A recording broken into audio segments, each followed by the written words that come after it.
Arcade mode episode 1 reboot. That's a hilarious joke because there is no episode 1 to arcade mode anymore, which is unfortunate. Yeah, it's gone. I don't know.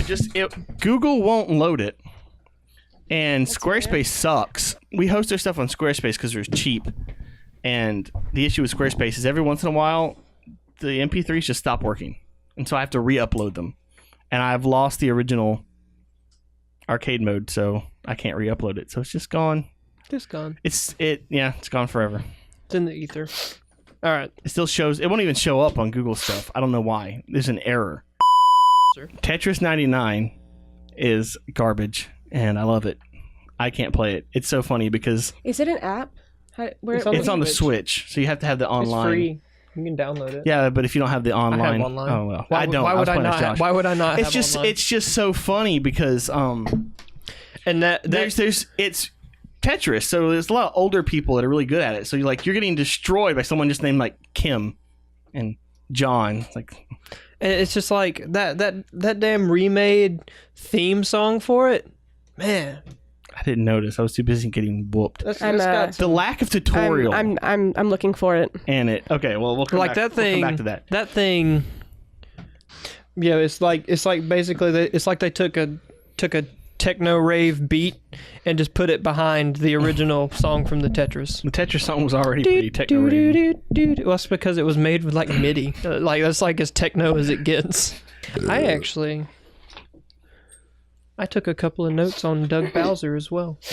On Doug Bowser? Is that his first name is Doug? That's so Doug. anticlimactic. Yeah, it's Doug. I mean, I can see that though. He's been Bowser his whole life. What's your real name? Doug.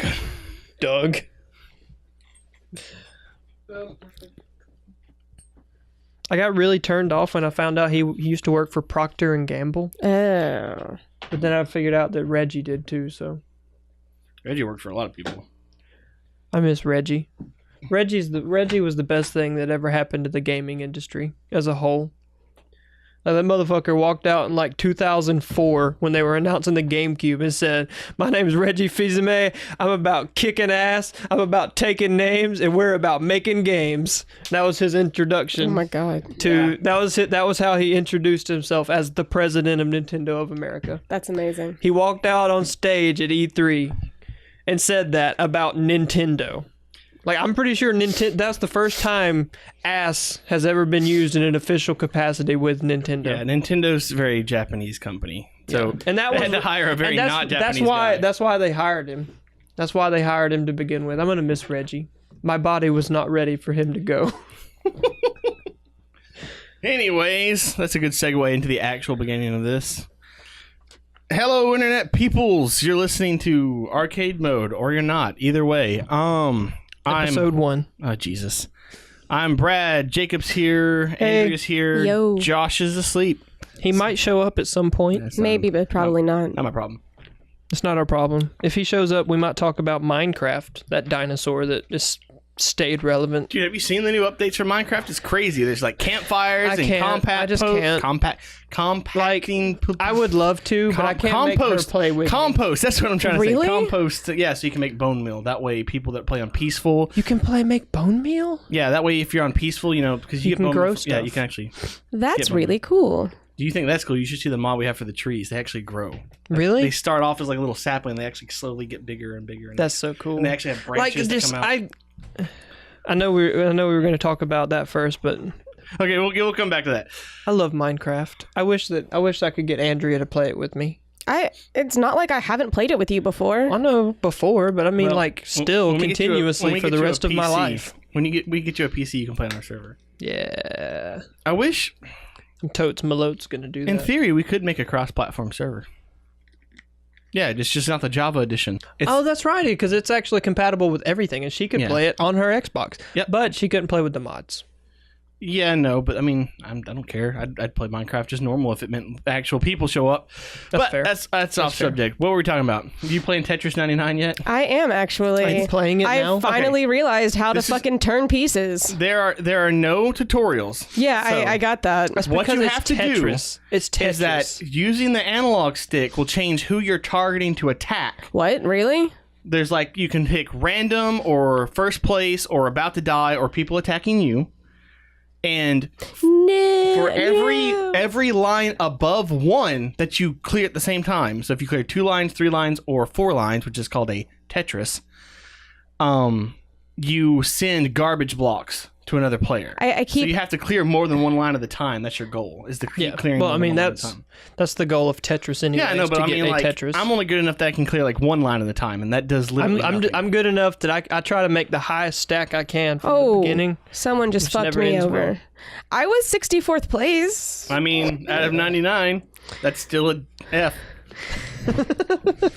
I mean, I kept hitting the wrong button. I was trying to turn pieces. Yeah. If you hit the up button, it immediately slams it down instead of the down button doing that. So the down button slams it down faster. Well, I kept forgetting that, and I was trying to turn them, and I would hit that button instead. And I would suggest. Does the D-pad do anything? Yeah, that's how you can. That's how you.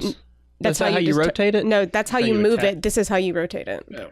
Okay, I would suggest trying to do that to move it because it's easier to do that. This is how you choose who you're targeting. Yeah. Oh, okay. Well, yeah. So it's left and right, and then slow fall, slam. Oh, well, that's just your fault then. I thought you were accidentally hitting up with because like when you're using an analog stick, you kind of go left and up a little bit. That is like one of my pet peeves in video games, where like. I just did it again. What was it? What game was it I was playing recently? There was some game I was playing where left and right, you had to hit exactly left or right, and anything else was up or down. I could get nothing done in that game, and I eventually just put it down and pulled out my keyboard. Don't map different things to an analog stick, game developers. Never. And if you do, at least... Never. Don't. At least have a wider range, like... Oh, son of a bitch. The only thing I've seen is, like, what was it? The Ratchet and Clank 3, where you chose your weapon on the wheel with the analog stick. Yeah. That worked, but that's off. Anyways, Tetris 99. It's a good marketing ploy for people to get the online Switch. I mean, it's like $20 a year. Like, and I understand there's people that can't afford that. I know. But I mean, if you're going to play online, then you've already bought the Switch. It's $3 a month. I mean, you could argue you've already bought the Switch and the game. Yeah. So if you're playing online, if you that's fair. If you have a Switch, there is no reason to not have online, because like if you could get the Switch, unless it was just bought for you. I don't have online, but that's because it's Josh's Switch. So I'm utter garbage at this. Just gonna throw that out there. Man, I was even worse because I was just clearing 1 line at a time trying to figure out how to play, and apparently that doesn't do anything. I wasn't even able to clear a line until somebody apparently like hard targeted me, and then I like had up to here with the like jump blocks, and then it just slammed my board up. Yep. I could have cleared multiple lines at a time, but it wasn't allowed to. Yeah. I've seen people. I'm decent. I don't understand how people are so good at Tetris. Practice. I mean, that's fair. That's very... When I had a phone, that was one of the 2 games I had. When I had a graphing calculator. Okay, now listen. That's why I'm good at brick breakers. On my Motorola Razr, I had the Elder Scrolls 4 Oblivion. I had that on one of my phones. For the Motorola Razr. And they joke about Skyrim being on everything. It's always been like that. Yeah, they always do that. I remember almost nothing about the game or how it functioned, but I remember that it existed and that I had it. I had to pay like $3.99 for that. It was like a side-scrolling thing for a game, for anything on a cell phone back then was a huge deal. It was a side-scrolling thing, and you I think you just like hit a button to attack, and that was just all you could do. It just constantly moved you forward. I don't get that taboo. What? The paying for games on phones. Well, back then. Well, even now, like I have a friend that's like, I'm not paying for a game on a phone. I'm not paying 99 cents and we were sitting there waiting on something, and I was on my phone like for the entire like hour and a half. He's like, you've been playing that same game? It's like, yeah. It's like, how are you playing that long? It's like, I paid $3 for this game. I don't have to wait every 20 minutes to get hearts back to play it. Like, I have an actual game. It cost me $3. Calm down. Yeah. Which, by the way, what was it? Knights of Pen and Paper. It's like one of the best games you can get. I do love that game. I had it on Steam first. Really? There's a sci-fi one, too. Really? I haven't got around to actually playing that one. I do have it. But, you were talking about Elder Scrolls. My boss just got a Vive and has been playing VR Skyrim, and he says it's the best thing ever. I bet that is. Because the attacking is crazy, because you actually have to like block and stuff, and you can like, if you don't swing hard enough, it doesn't count as a hit. So you actually have to swing. So and you can't just like rub them with your sword. You have to actually swing Hey and there. jab. But if someone has their shield up, you can actually like duck and get them stab under the shield and stuff. Yeah. I made it to 59. I leveled up. Oh my god. Whatever that means. I leveled up in Tetris. Oh, actually, that does mean something. Okay. As you level up, you're allowed to, if I'm remembering this correctly, you're allowed to earn more badges. And as you earn, you're allowed to have more max badges. And you get badges in the game they reset every game. You get badges in the game by killing someone. The more badges you have, the more garbage blocks you send to more people. So the more people you kill, the easier it is for you to kill more people. I'm playing against people that are like level 20 and level 40. So maybe that's how I got slammed with like 8 levels of garbage blocks. Well, that, and if Probably. you're just not inherently good at Tetris already, you're going to get slammed by some 80-year-old on the Switch named like Agatha. Kin. I beat some dude named Kin. I was above Kin. Kin. That's Kin. funny. It was Kin. Because like the age before screen names. But anyways, what was I saying? Oh, yes. He also got, we're just going to go into VR stuff again because I was so excited about me playing the VR and wanting to get one that I accidentally talked my boss into getting one. So you got that, what was it, like Sword and Might or something? Yes. So that I game think it's is Sword and Sorcery? Is that what it's called? Maybe. It's the game where it's like actual freaking sword fighting and shit. Yeah, something like that. Yeah. PewDiePie played that game. That game is that game is difficult. Like that game is difficult. He just gets down on the ground and goes knees and just stabs everybody in the knees. It's great. I was trying. That was the first thing that came to my head when you said if somebody's using their shield, you can duck down. You can duck down underneath it and just stab their legs. He's like, he was really wanting to get another one for his son, but he's like, I don't want to pay for another one. It's like, well, I'm like, I can't really help you with that. Like, you could play Keep Talking and No One Explodes. That's a 2-player game that only requires one console. I missed that game. That's a fun game. But yes, Skyrim VR. I want to play it so much, but there's so many. I have so many games on Steam. It's like, you can play it in VR. It's like, I'm working on it. I'm working on getting a VR. One day. I'm just working on getting a PC, and then I could get a VR. If I have a good PC, I could get VR. I'm at this point in my life going to be the most broke I've ever been in my entire life because I can't afford anything with that. After that apartment, I'm so poor. I mean, that's what happens. Yep. Yep. Existence is expensive. It wouldn't be that difficult, but Alicia's in school, so she can't work all that much. If she could work full time with me, then we'd have no issue whatsoever. Especially once she gets, out of college. Yeah. And then supposedly I'm supposed to do that too. Anyways, that's life. Yeah. I don't want to. Arcade mode where you talk about life and bills. That's what shit talking is supposed to be for. Oh, well. Were you going to talk more about Doug? Because I cut you off there. Well, because we were just talking about Reggie. Yeah, I don't know. He seems like an okay dude. Like he's like a family man, which I guess in Nintendo standards is a good thing because you can say what you want. They make games for kids. They make games. They make games for children. It's just what happens. Luckily, the Switch has started to have third-party support for non-child games. But even so, people underestimate. I mean, I don't care. I love Mario. I still play. I was playing Pokemon Crystal today. You were playing that Rabbids game. I played that game when I was 7 years old. Mario with guns. That game is incredible.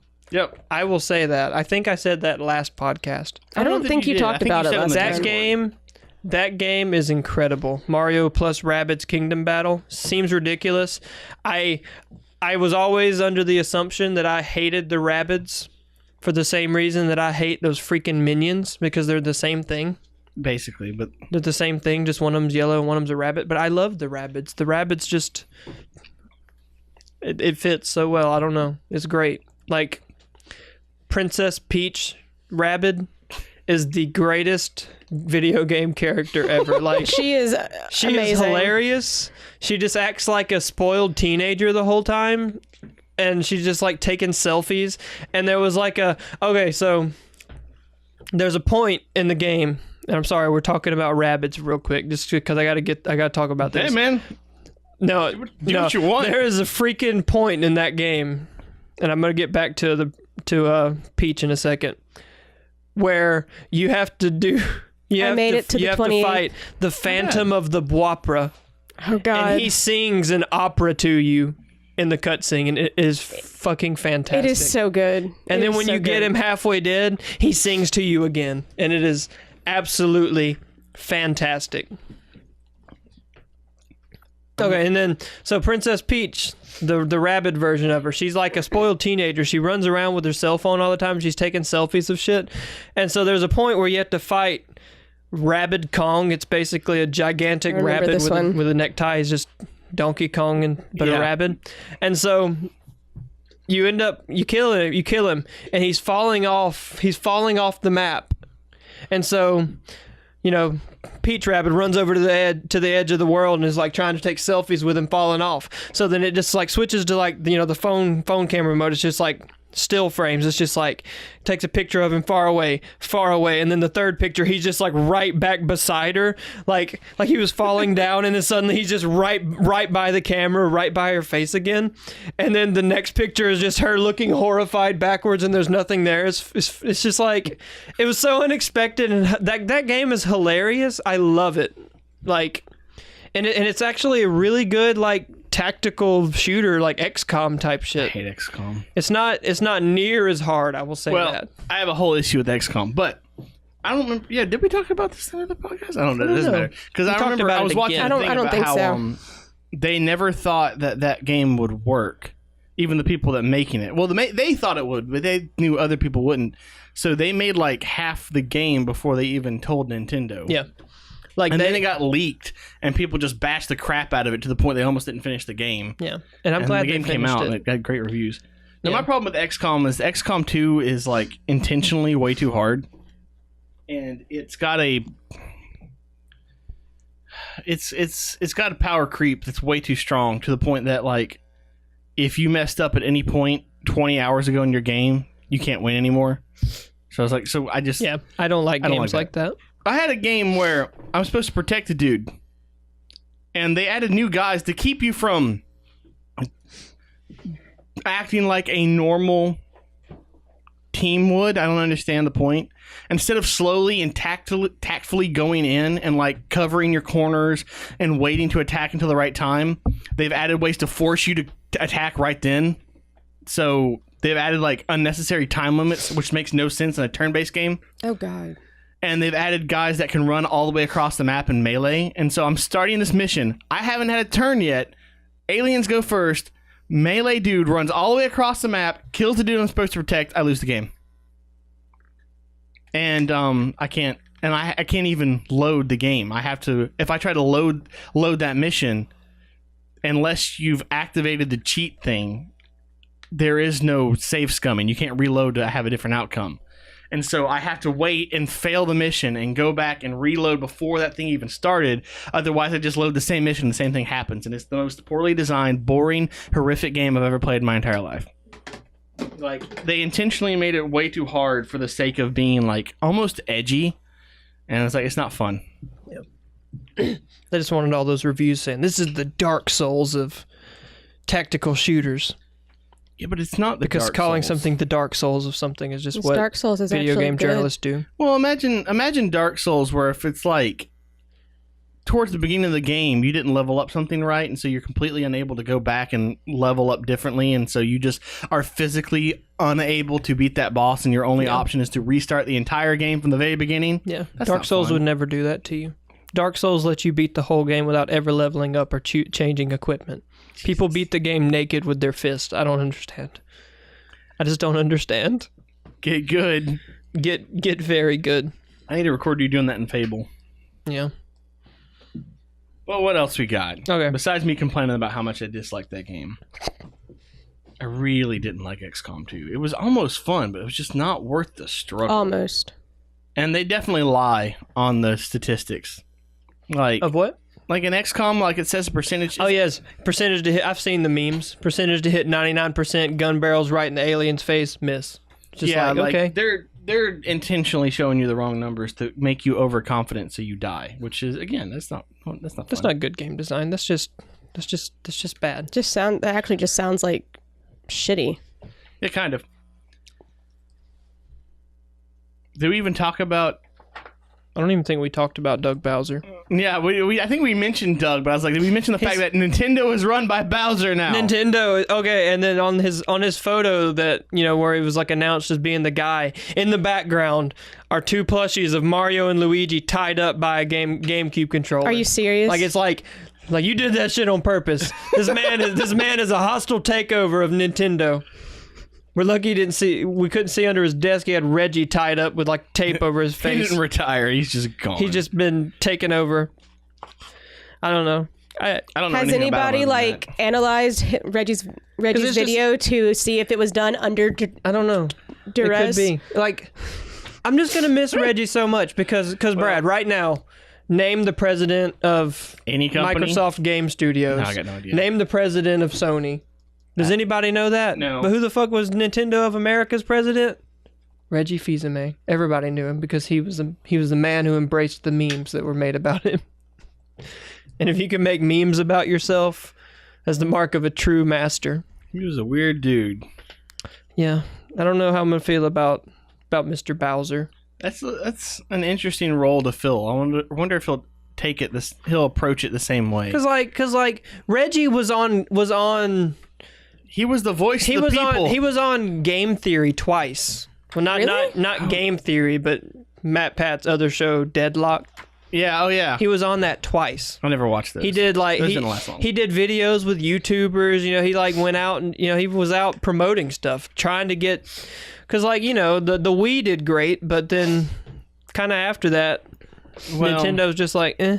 Well, I got a whole. You might have talked about this in another podcast, but the whole thing with the Wii U. It was the what was the thing right before the Nintendo 64? I can't remember. The Super Nintendo? I think that's something. It was like the Virtual Boy. Oh, the Virtual Boy. Yeah, it was that because the Wii U was intentionally made quickly and not effectively because they were busy researching and developing their one after that. And it got us the Switch. Yeah, so and I think everybody can agree that's a good decision. It was the dark ages we had to go through. We were all buying garbage so we could fund the Switch that we then had to buy again, which I think into the Switch is actually cheaper than the Wii U was. Yeah, it was. Which I didn't have a problem with the Wii U. I liked it. I liked the games that came out on it. The only thing that I will say is I wish that you could have had more gamepads than one. Yeah, that's the only complaint I have is that you could only have the one gamepad. Like there's so many gameplay, and I'm glad that the Switch works the way it does because the whole handheld peripheral thing for the main console, it was really hard for third-party developers to get their head around. Like you can't, like you can't just port a game over to there because then you got to try to figure out how to work that weird peripheral into it. Man, we've been playing games that did that since the GameCube era. I don't hear that. All right, I gotta say something about this Tetris game. Literally, as soon as the game started, I had, like, within 2 pieces being slammed into place, I had 8 rows of the garbage blocks just lined up. Well, like, how does that even happen? Does it just... There are 99 other players, and they all start at random, so there is always a small chance that there is, like, half the game targeting you at the same time. But how did all of those garbage blocks happen when there was, like, literally no time for anything other than, like, as soon as the game started, I slammed a piece, a garbage block showed up, I slammed another piece, 8 of them showed up. How? Because when there's 99 players, it is possible there's 3 of them that are really good, and they were just slamming their pieces down, and they got, each of them got 1 Tetris, then it all randomly just decided to pick you. Or the game just sucks. Yeah, or it just happens. It happens. I don't know. That's why I don't play it. I'm not good enough. I don't play Battle Royale. I made it to 28. That was the best one. To play Battle Royale games. But the king of peripherals, Crystal Chronicles. Yes, that would have been the most. I cannot wait until that game comes out on the Switch. I have to know what the they're going to do with it. How is multiplayer going to work? Is it local? I need answers to these questions. They haven't even announced it for outside the Japanese market yet, as far as I'm aware. I mean, so we might never get it. No, it's going to be Earthbound all over again. We're never going to get it. We're never going to get it. They've announced it. They've announced it for America. It's going to be like April. Last I looked, they had only announced it for a Japanese market. And now we're all going to look it up. Well, see, that's the thing. It doesn't matter. We know what's going on in the game. You can we'll buy learn Japanese. You can buy. Well, we know what's going on. We don't need to learn Japanese. Like you don't know what's going on in Crystal Chronicles. That's true. I won't be able to read the letters, though. I won't know when to send my dad a potato. Oh, no. Oh, anyways, it doesn't matter. August 8th. 2003. 2003. We ended up on the same page at the same time. Yeah, it's at least been... I'm looking at the remastered edition for Nintendo.co.uk. I am too. At the very least. So many freaking things popping on the screen at the same time, I can't read it.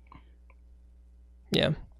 So, it's at least gonna come out. It'll be here. Release date 2019. You didn't know that was a date.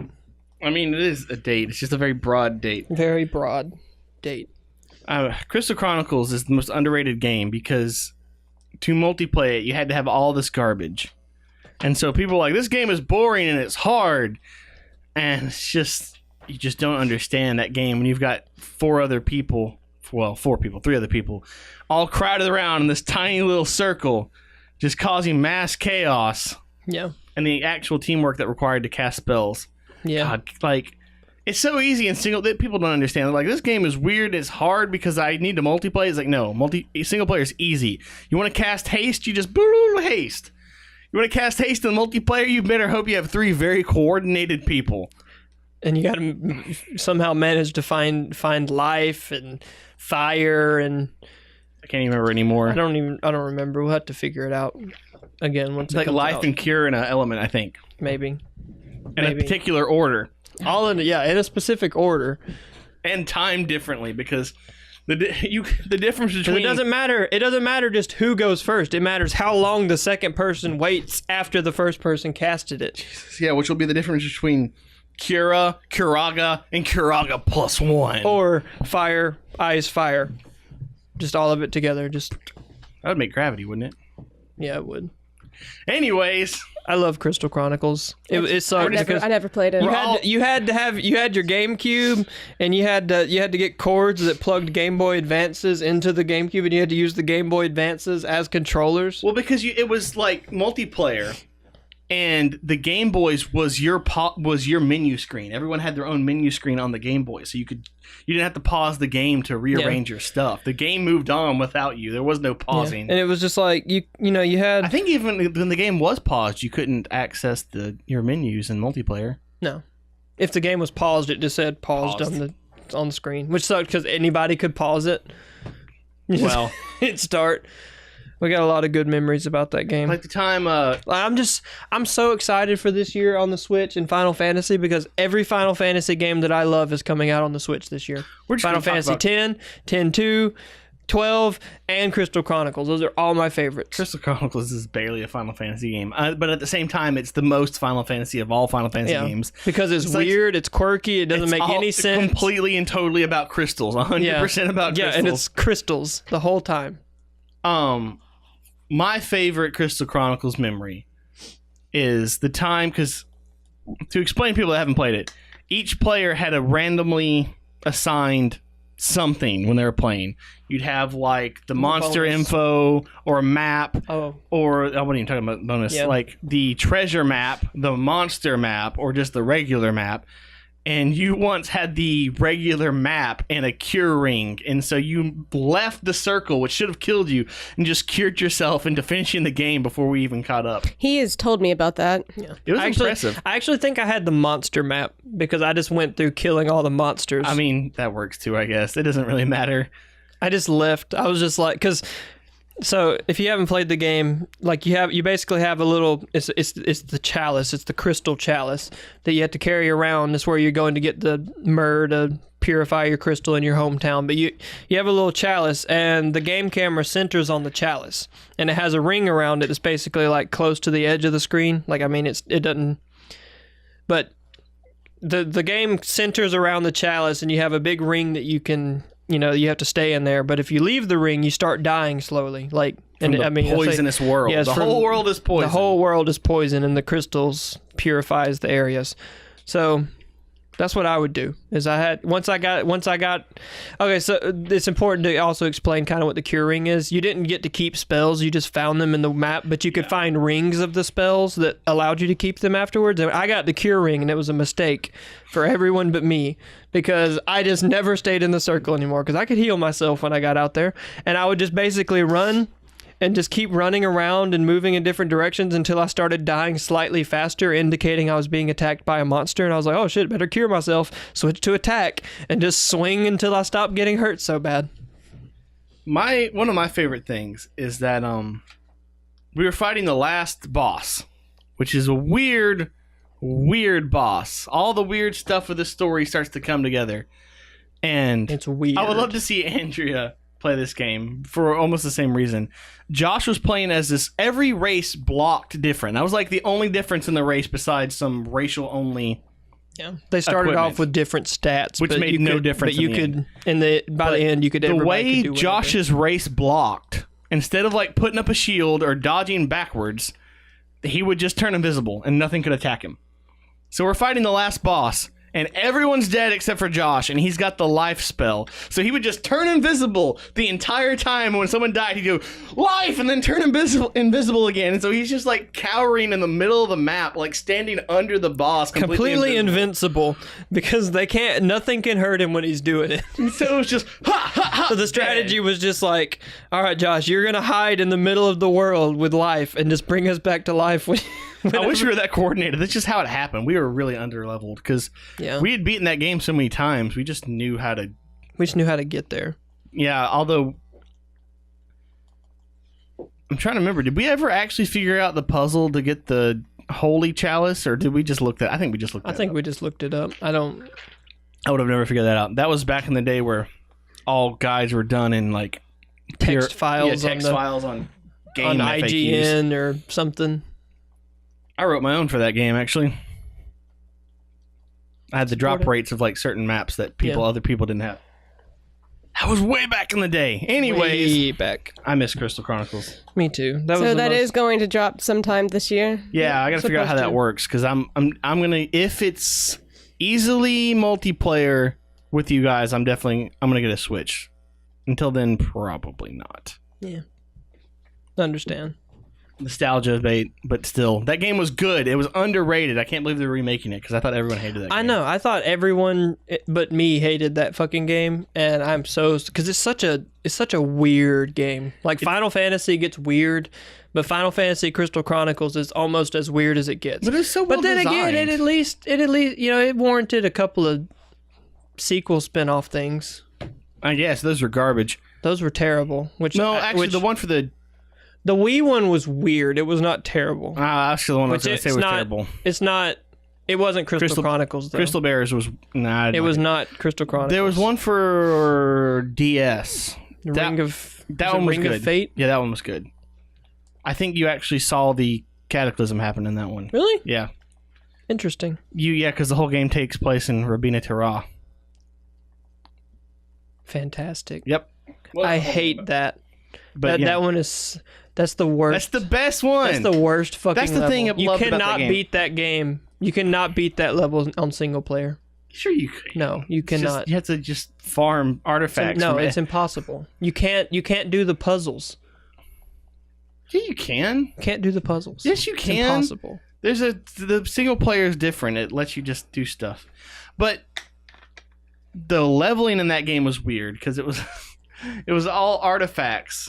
And you couldn't get the same artifact twice, and so it actually mattered.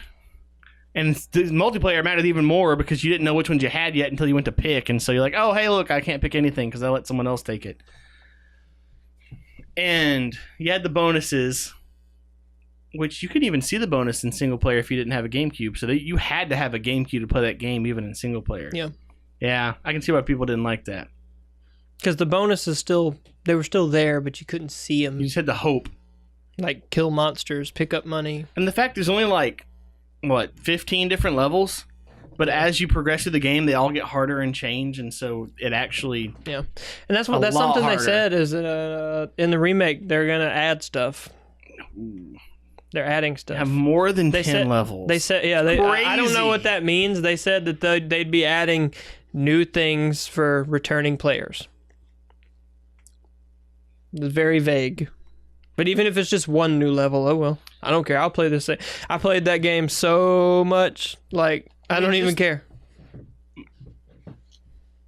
Just the difference between Goblin Wall the first time you go through it and Goblin Wall the third time.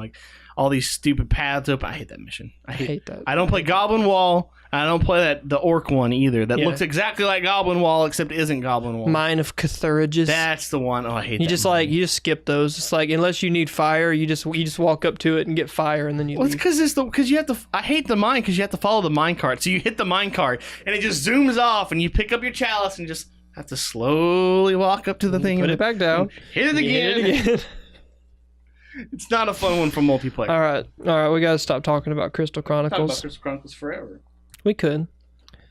Okay, so we talked about Tetris 99. We talked about. There's not really much to say about Doug Bowser. It's hard to find information on the guy. We will learn. He's good. He's a family man. He worked for Procter and Gamble. Apparently, he claims to be. Procter and Gamble. It's a. They make. It's like one of those big companies that owns a bunch of brands, which I think he worked for sales for that. And it's he claims to be a master of the original Donkey Kong. Okay. I'm just I guess that's a claim. Why not? I'm Bowser. I'm good at Donkey Kong. Had to let that sink in for a second. I guess he had to justify his getting a job at Nintendo by claiming to be very good at that. You just have to pick a game. It's like when Reggie, when the Super Smash Bros. Ultimate, is that the new one? Is that what it's called? Yes. I was like, is that what it's actually called, or am I just getting that from the last Ultimate. FNAF game? FNAF Ultimate. Ultimate Custom Night. The thing he was saying, he's he wants to play he was playing as Ridley before the game released. That way when the game came out for the shortest amount of time, he'd be the best Ridley player in the world. Yeah. It's things like that that made us love Reggie. Us people that are crap at games, we can all identify with him. We can all identify with him. Jesus. But yeah, I don't know. Do we have anything else to talk about in this particular episode? This is just our random stuff episode. Yeah, random shit. We talk about Crystal Chronicles. We'll talk about Crystal Chronicles for about 100 more hours after. Yeah, I could talk about that game all day. I probably have more hours in that game than I do any other game. And the fact that you could move characters over from one game to someone else's game to multiplayer with them, that was revolutionary. Except for this is what happened though. Is I moved my great character over to Brad's game, and then I never saw him again. Because if you move him to the other game, you have to move him back. He's not just in your game anymore. Yeah. And so it's just I lost my character, he's gone. He was still there. We were playing as him. We played as him sometimes. Because I know somewhere we still have all those memory cards. So I'm hoping that's somewhere. Who knows? So I'm hoping that in the new Crystal Chronicles, I ended up back on Crystal Chronicles. I'm hoping in the new Crystal Chronicles, you can still do basically the same thing. It'll just be a lot easier. You can just online move over. You can just jump in. With no way to play on the handheld mode and the TV at the same time. Yeah. It worries me. Yeah. Well, you're probably gonna have to have another Switch. Each person's gonna have to have their own Switch. I assume it'd be local. That's the only way I can see it working. Is it have to be each person has their own local thing. Either that, or there's a couple of things that could happen. They could have it where, when you pause to rearrange your stuff, it just pauses everyone's game. Yeah, and I'm okay with that because it just shows up down at the bottom, in the corner where you're picture would normally be. Because I mean, we lived with that little freaking 2.5-inch Game Boy screen. Or in theory, they could do what Jackbox does, kind of thing, and like you could connect via like an online thing. And that is true because they have the Nintendo Switch online app that they use for games. They could just add a section for Crystal Chronicles. That's totally on that. possible. Or you could just change your menu through that. It'd be a bit laggy. and then even then you could play locally. I mean, would it though? I mean, it depends. Because I think if it was like LAN, like you could sit. Yeah, I mean, I could have my Switch docked. Everybody has a controller, and then you use your phone to do the thing. I could see that happening because they've been trying to implement.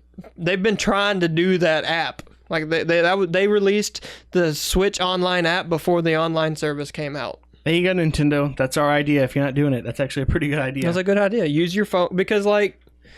You already have, like, there's already games that do that. Like, you can use your phone as your Pip-Boy in freaking Fallout 4.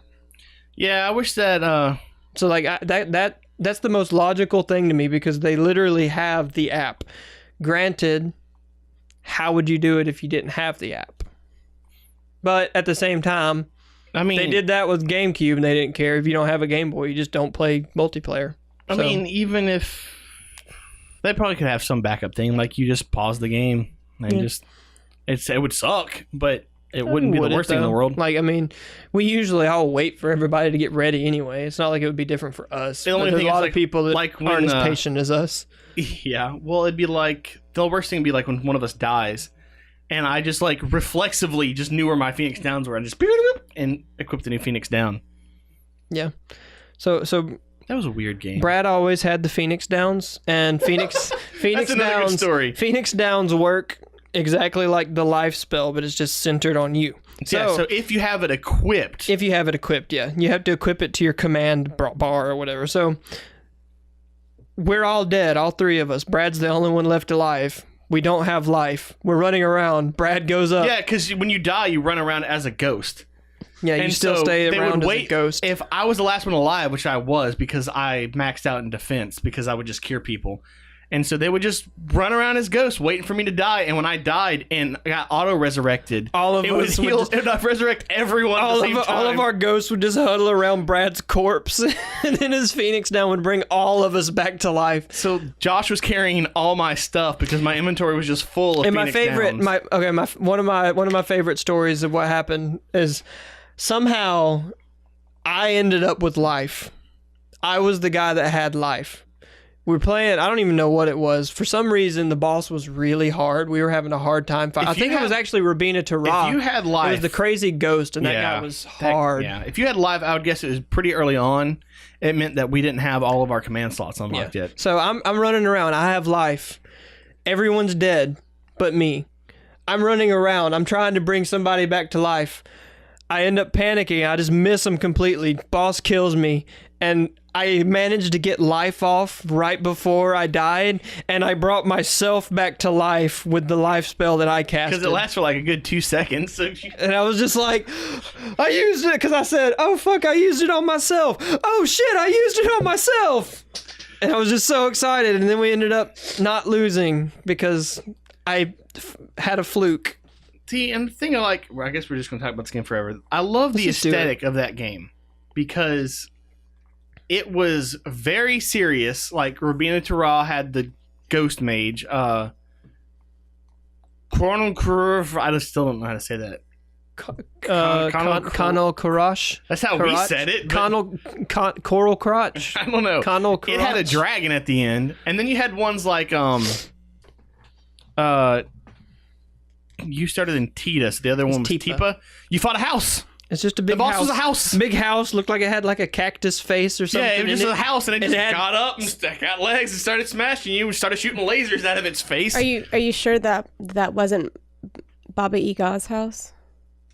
I don't know. I don't know what that means. I don't either. I think it's Romanian folklore. It's a witch that lives in a house that can get up and move. Maybe. Could be. I don't know. It could have been based on that. I don't know. That poor story. Did sure shoot lasers out of her face? Because you would like shoot the laser and spin in the circle real fast, and the whole ground would light on fire. Yeah. I love those bosses. Those are the missions. That game is just if If thing you've is, never though, played it, when it comes out on the Switch, just buy it because that boss was so different from the rest of the game, though, because the rest of the game was foggy and dark and overgrown, and you got to this house and it's like, let me just get up and start smashing stuff. I'm gonna start smashing some things with my laser. And the missions all had their own little storyline. Like the one mission revolved around you trying to get to the tree, but you could only get to the tree by killing the guy that owned the house. And to get his attention, you murdered all of his chefs. That's a weird That's a mission. weird one. Like That's you run into this dude's house, kill all of his staff. He gets mad. Kill his wife, and then you have to kill him. It's a weird mission. Got the best song, But of it's the whole okay game, though. because it comes back. I do love that one. Machette Manor or Machette Machette Manor. Manor. You seen the guy played the entire song on the Yes. Trip Block Arena? That thing's fucking We should ridiculous. take a minute to talk about what's coming for Destiny, because I am super excited about Season of the Drifter. All right, will you do that? Hold on. Yeah, let's do that. Or do you want to put that like the beginning of the Anthem episode? I'd say save it for that. Just because we went. Okay, well, I don't know, actually, when's it supposed to release? real quick. Tuesday. Tuesday. Let's do it now, Do because it it'll now? be the first one to go up. Okay. So, one of the things that we had mentioned last time was that Gambit was not fun, because if both teams happened to, win a match, it was just the last round just dragged on, and like nobody really cared at that point. It was, oh great, well one of us is going to win. I wonder who it's going to be. And it just always seemed like the third round when it was, going on was just awful. Well, Season of the Drifter starts, which is Gambit based, and they've changed it to where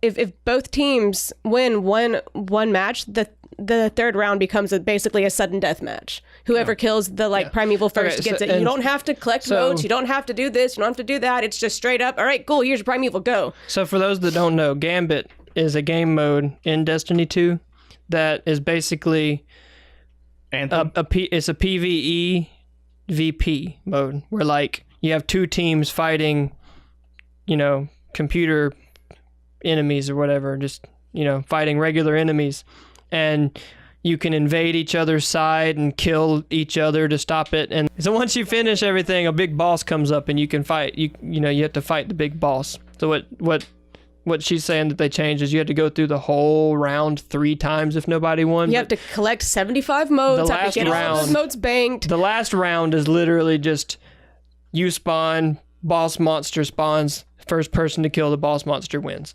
Saves a lot of time because it's so infuriating when you just barely lose the second round, and so you have to do a whole another round. It just drags on so bad.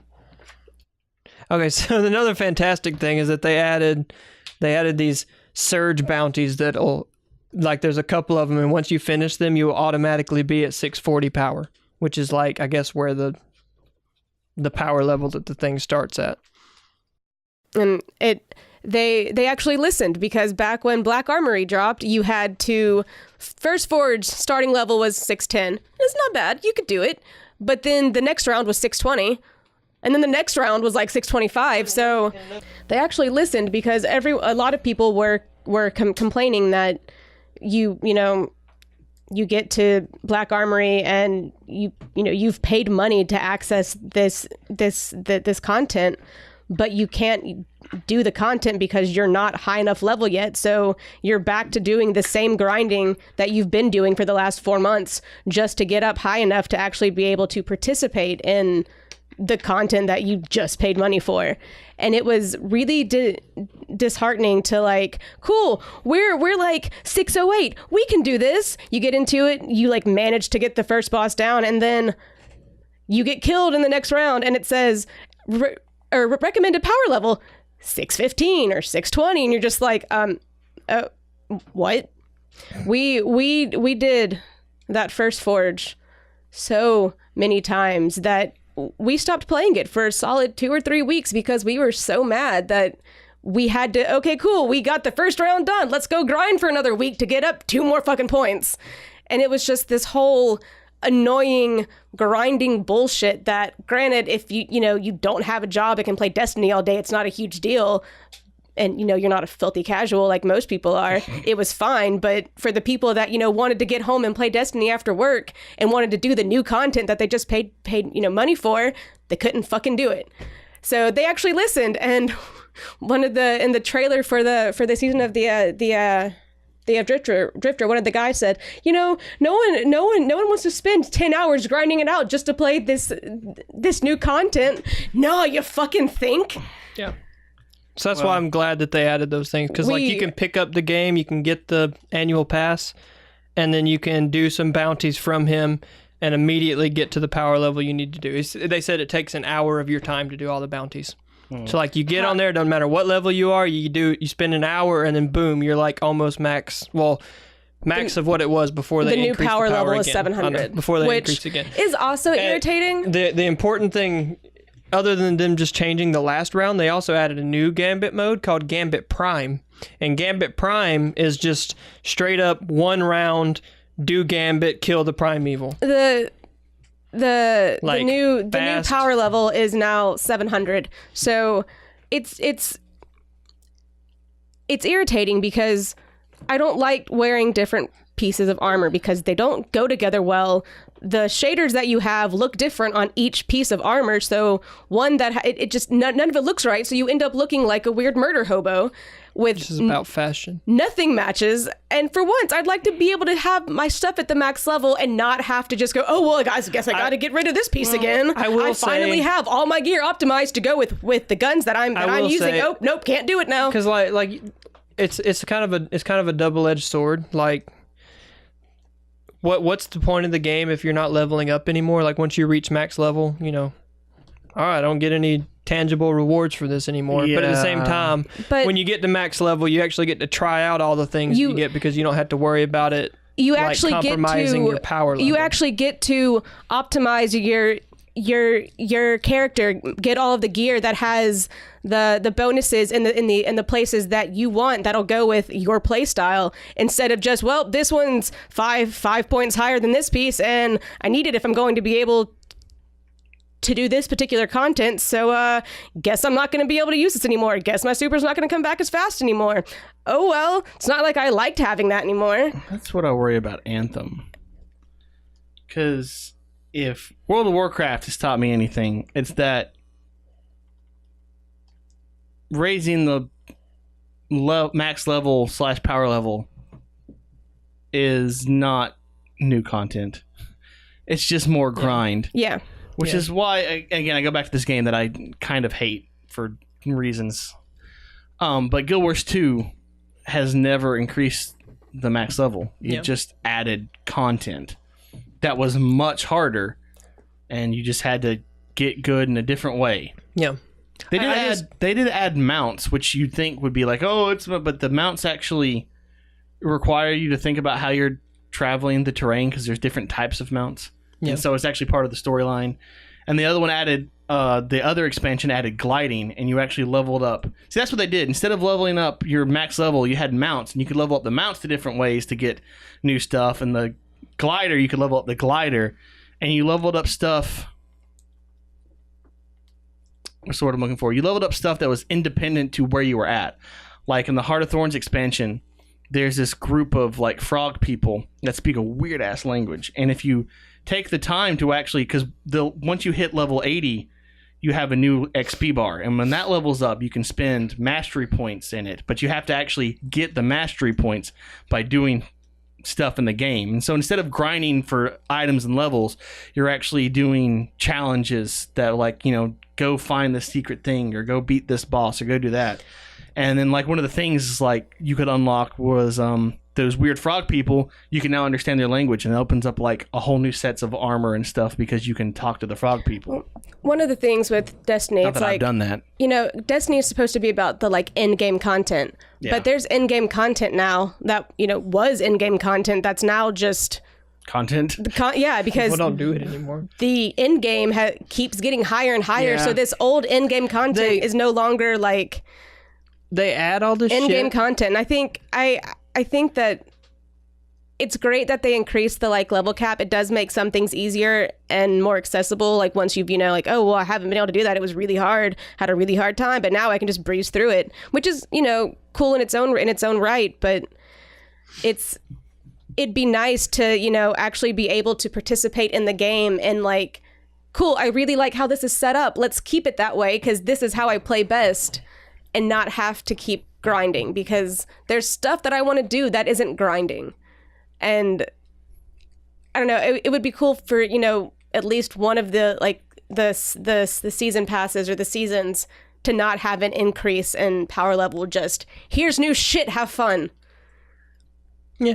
And I just or here's new gear. Because, It's got different slots. Different. They added a bunch of new different stuff. things. They add a bunch of new Use stuff, it. but they don't update the old stuff. So like you can still do things from year 1 of Destiny 2 and you get year 1 rewards for it, which are useless. don't have the random rolls. They don't have the stats on them. They're just piece of shit item nobody wants. So it and some of them are still hard capped at the power level that was the level when you did that thing. So like sometimes you'll go to one of the levels and finish like an adventure or something, and you get an item from it, and it's like, I'm fucking 650, but this item I just got was 380. You do an escalation protocol and you get 380 gear. You finish an escalation protocol, get the awesome armor. In these expansions, but then when they add the new thing, they don't update the old thing to allow it to be used to do it. So it's like, wow, man, look at all this content I'm not ever going to do because there's no fucking point in it. Because like I guarantee you, like, not this season, but next season, like season 7, nobody's going to be doing Black Armory anymore because it probably won't be worth it anymore. See, there's stuff we still haven't done in Black Armory because fuck Black Armory. Because like we were doing escalation protocol, but the second we got that Aikilo shotgun, there was no point in doing escalation protocol anymore. Like we did it for a long time to try to unlock the one of the good weapons, because it was a really good weapon. And then we got it, and then it's just like, okay. And then they nerfed it. Anymore. Yeah, and then they nerfed it. And then they nerfed it. That's why I don't like games with PvP. Please, Anthem, never add PvP. Keep things balanced to be fun, not to balance PvP. Destiny did. What was that weapon? They ended up nerfing it in PvP content. Telesto. Well, they just now started doing that. They used to just say, fuck this weapon. They nerfed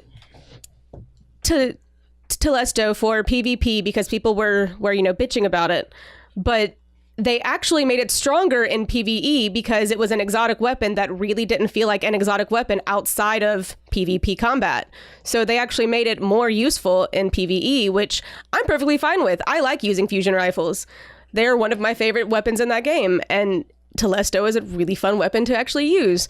But that was the first where they didn't just nerf it all, like across the board and say, well, fuck this weapon, it's going to be useless now, because a whole bunch of people were complaining about it in PvP. And I wish they would go back and fix the sleeper, fix the Aikilo shotgun, and just fix the weapons that they nerfed for the sake of PvP and make them fun to use again. They're just going to let them all die, and then maybe we'll fix that in Destiny 3. That's what they're going for, is just fixing it. And they just have to finish the annual pass because they're contractually obligated because we already paid for it. Yeah. I don't know. Like, another good thing that's going to happen in Season of the Drifter is they're going to get a lot of new lore, and I love the story of Destiny. I'm excited to see Destiny 3 lore, because my hope is that it goes the way of World of Warcraft, where it's an open world that keeps getting updates, not new games that you have to keep buying, just updates that you buy and like new expansions that you buy, so everybody can continue to play in the same game. Yeah, that's what Destiny has done really weird. It is. But like it is a game. I don't play World of Warcraft, but I love the idea of World of Warcraft, because World of Warcraft has just been there. Like, it doesn't, like, I don't have to have World of Warcraft this thing in order to, this. You just have it, and you can buy the new expansion for it, and then you can still do all the old stuff. Like you start a new character, you still have all that. But like, if I can't go back and do the shit from Destiny 1 on Destiny 2 because it's a different game. And I played World of Warcraft for about 2 or 3 years I lost 2 or 3 years of my life to that game. But it was really cool because I started 4 years after, maybe 3 or 4 years after the original game started.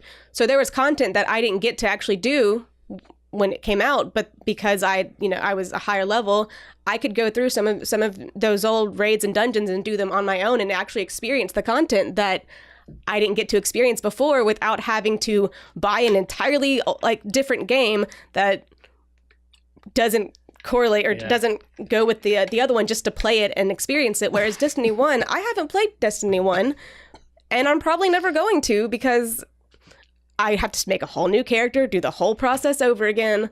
And it would be really nice to have a game that is centered around in-game content that just keeps expanding from its original game and not changing as it goes. I have issues with the idea of end game anyway, but I feel like we'll talk about that more when we get to Anthem. Anthem, yeah. But one thing she was thinking of, again, I keep going back to this game, but I think it's a very well-designed game that was very poorly executed. In Guild Wars 2, if you go back to any not in-game area, your power is capped to about 4 levels above what the level of the area is. They actually do that a little in Destiny. So if you make someone makes a new character, you can go back and play with them, and it's not just like... You're not just going, I am a god amongst mere mortals. Yeah, I mean, you're kind of that, but not like a lot. Yeah. Not ridiculous. The one thing I like about Guild Wars 2 is they did add game modes, but they're like giant open world game modes, which is something I feel like a game like Anthem or Destiny should have totally done, and it's weird that Guild Wars is the one that did it.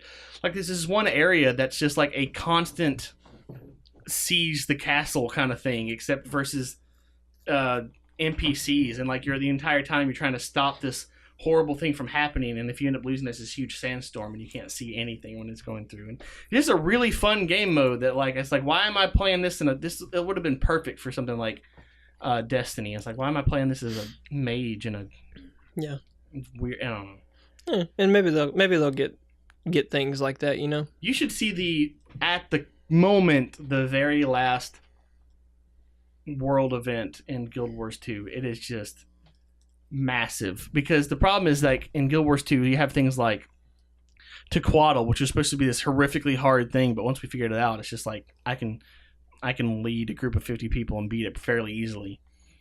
And now the new one, there's like these if you don't have 3 separate people actually taking charge and leading this map full of 300 people, you will lose. And it is so much fun. Even losing is like, well, that was fun. I didn't get anything out of it, but that was fun. And this is this huge event. I actually have a recording of me and Dakota playing it just to show to people. I should do it sometime. But anyways, we need to wrap this up. We're going long. All right, this was our episode on all sorts of stuff. Crystal Chronicles. On Crystal Chronicles mainly, and the little smattering of Destiny. Look forward to the season of Drifter. It's gonna be fun. We literally only played Destiny during Black Armory for Curse Week, so we could continue to get the allure associated with Curse Week. It did not resonate with me. We just it burned us out. It broke our drive, and hopefully Season of the Drifter, which looks like it's going to be really, really good, is better. Yeah, because I need to get back into Destiny. I loved that game. 10 in Destiny. Yeah. I beat the storyline. Solid. I mean, that didn't take much. The first storyline, yeah. Like, that's the problem with that game. I beat the first main storyline in a shorter amount of time than I did downloading the game. Well, so here's the good thing. Destiny isn't owned by Activision anymore. Yeah, but too late for Destiny 2. Yeah. I'm just looking forward to Destiny 3. About whatever the original season pass thing was, and I'm not getting stuff from that, so I'm like, no, I'm not paying more. Well, you didn't buy the second and third annual pass too? I guess it's an annual pass, not a season pass. Well, no, it was a season pass. The same thing. It was the season pass when you got the first 2 DLCs from it, and then it was the annual pass. Granted, one of those DLCs didn't even feel like a DLC. You bought, like, it was a DLC, it wasn't an expansion. Curse of Osiris. I don't know. I think it was the first one that came out. I am. It was terrible. My issue with Destiny is that at least in the beginning, like, oh, hey, look, there's these things and there's these cool events. I'm like, okay, this is fun. Let's go to another planet. Oh, It's the same event. stuff that looks slightly Man, different. you better stop that Cabal mining ship. I was like, all right, cool. I was okay. Yeah. I mean, it's all right. I like games like that, but It's fun to play with people. That's it. Like, oh yeah, if you think, I can't play it by myself. if you It's think not fun. you're not playing Guild Wars 2 with me, someone you get a PC. As much as I just hate bash that game, I have a very love-hate relationship with that game. Because it's free now. Oh, really? Yep. Sweet. Without the They went free to expansions. play? Yeah, it went free to play. If you buy the expansions, you get the You mean you buy you get the them? full. Well, the free to play version, you can't map chat, which is a brilliant idea, actually. So you mean you can't just make a random account and start spamming crap in the whole map. And I think you can't. Can you not use the trading thing? Maybe, I don't know. Regardless, it's very small limitations. And then if you get the expansion, then you unlock the full game. Okay. With the new expansion is amazing, in my opinion. They fixed a lot of stuff I hated. Like the fact that the giant world boss comes down. It requires communication. For a game that's supposed to be like, oh, open world and the events are always happening everywhere, it's too easy for you to just run up, kill some stuff, never talk to anyone, and run away. I was like, I could have just been playing with NPCs at this point. Like, it doesn't change anything. But the new one requires, like, oh, I actually had to take charge of that mission. I hate doing that. Because I actually have bought the thing that makes me pop up on the map as a leader. Really? I bought it out of spite more than I did anything else. But because it used to cost 100 gold per character. And so if this character had it, this one wouldn't. But then they changed it to where it cost 300 gold and all your characters would have it. And I knew they were going to do that change, and so like 2 days before they changed it, I went ahead and bought one for 100 gold. So I sold everything I owned to buy it. And so now I have it on all my characters. But anyways, that's not the point. Yeah. Wrapping this up. All right. Yeah, it's time. Yeah, if you want This to has been talk our to episode us, about Crystal Chronicles. Yeah, basically. And Destiny and some other stuff we talked about. Whatever. Then I love. I also wanted to talk about the Mad Box some, but I don't know anything about it. But people that made Project Cars are making a console. I took notes. This is what they said. Yeah, I was like, there's not a lot of info on it. Yeah, there's not much. They want it to support. These are just random quotes that I got from the from interviews that he did with people. They want it to support most major VR headsets and those upcoming. So they want it to just be a VR machine. Great. The specs on it, they want it to be equivalent to a very good computer 2 years from now. I'm just like, how do you determine that? It's okay. Totally possible. I mean, I know. A very good computer 2 years from now is buying the stuff that's already out that's way too expensive for anyone to actually just own. now. Okay. So they want, it's not going to be like PlayStation and Xbox. They want this to be a gaming console where it's like all developers can develop on it. Like, you know, you could buy Halo for the Mad Box and God of War for the Mad Box. That's how they want it to be. I see Microsoft going along with that. Great, but I don't see Sony doing that. Microsoft would. They have no plans to they're not going to incentivize developers to give them exclusives. They have no interest in, you know, paying, you know, this developer to only make games for the Mad Box. They just, you know, hey, whatever. And they're trying to develop tools so that it's really easy to develop games for. Indie games. They said, again, it's going to be priced competitively, so whatever the fuck that means, it's going to cost, I guess, probably the same or maybe a little bit less than the next gen of consoles. How much that's going to cost? No idea. Can we hate on Sony for a little bit? No, we don't need to hate on Sony. And they've got enough of that. That is everything that I know about it. That's the only things I could find. They think they're better than everyone, but they're not.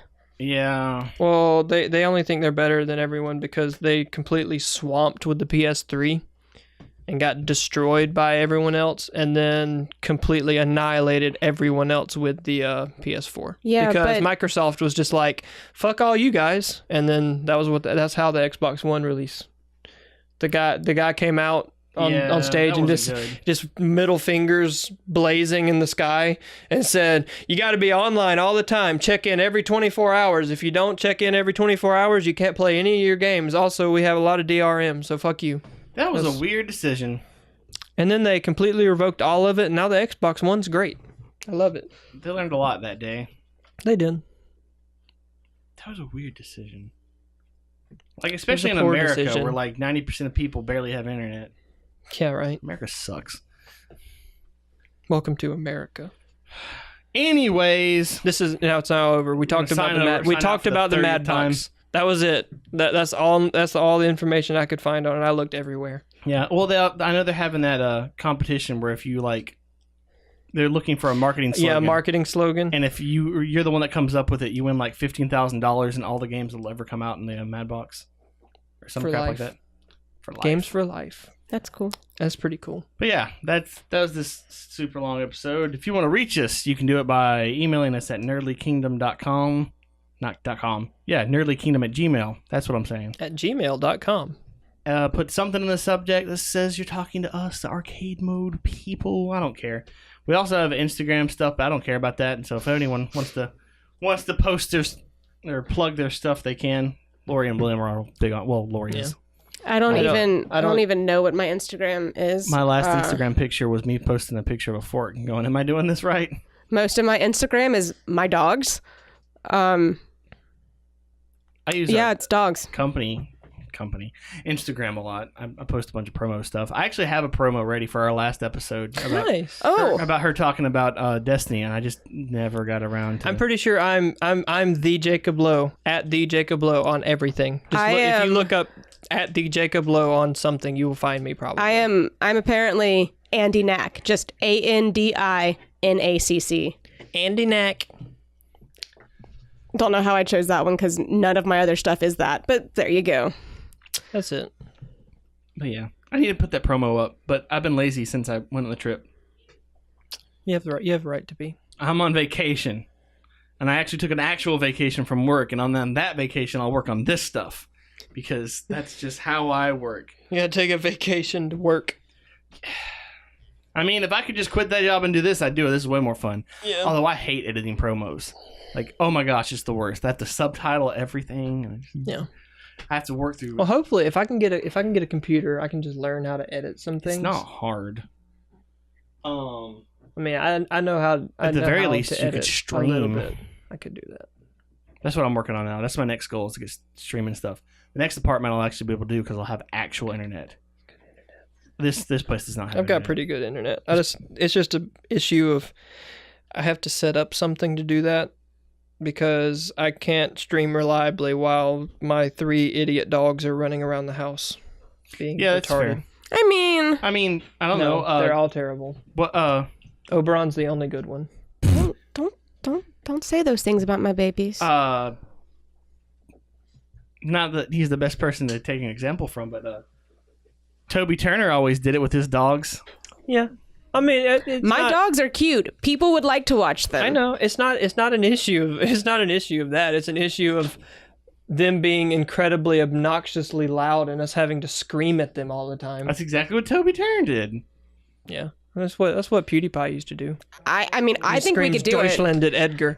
Deutschland. I think we could do it. That's just what he yelled at him. I don't know, because he's weird. Because I bought a pineapple. We're now joined by Josh. This is the end of the episode. It's too late. All right, bye. Woo!